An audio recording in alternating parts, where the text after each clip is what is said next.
Hi, today is May 15th, 2024, and here are my poems for the day. The first one is poem number 752 for the year, Christmas Shit in May.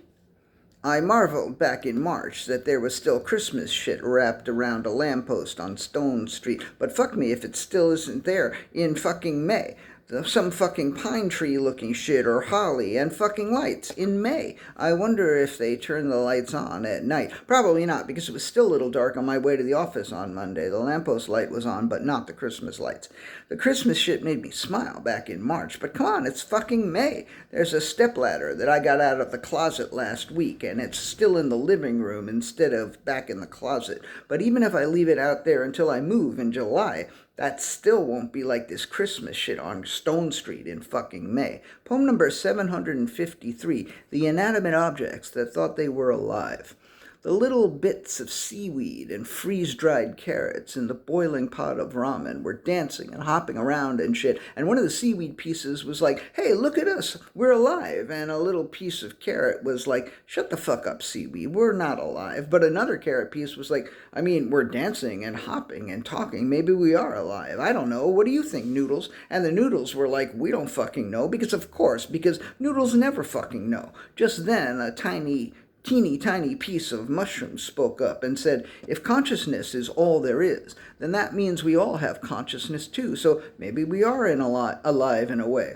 And that first carrot piece was like, you're tripping, mushroom, which made sense, but wasn't strictly true. Just then the ramen was taken off the stove, poured into a bowl, and consumed. Parts of it live on in the body of the consumer, and parts of it have been converted to waste, and those parts live on in the sewer or wherever it is that such waste winds up. Poem number 754, Recycling. Tony Nader is coming out with another book in August. It's called Consciousness is All There Is, and has a sadly self-helpy subtitle that I'd rather not repeat. I seem to believe that consciousness is all there is. That idea seems to be a bedrock principle of what seems to be my personal religion in its current form.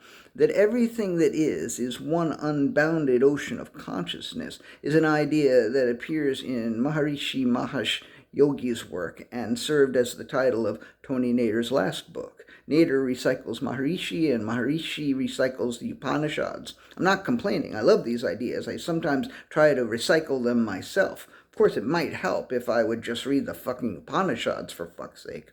Poem number 755, A Strong Thirst. Sometimes I wake up with a strong thirst for Vedic knowledge, or divine intervention, or self-realization, or ego-smashing. Sometimes I wake up wanting to move through the world with wisdom and effortless, and to be a person of grace and dignity. And sometimes I wake up and go back to sleep.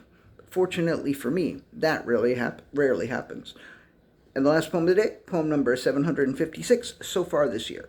She was grateful that so far this year she has had to be brave and wise and strong, and so she thanked the unbounded ocean of consciousness for all of the shit that has been hurled at her so far this year, because she has found that she has been braver and wiser and stronger than she ever could have imagined so far this year. All right, that's it. Thank you. I appreciate you.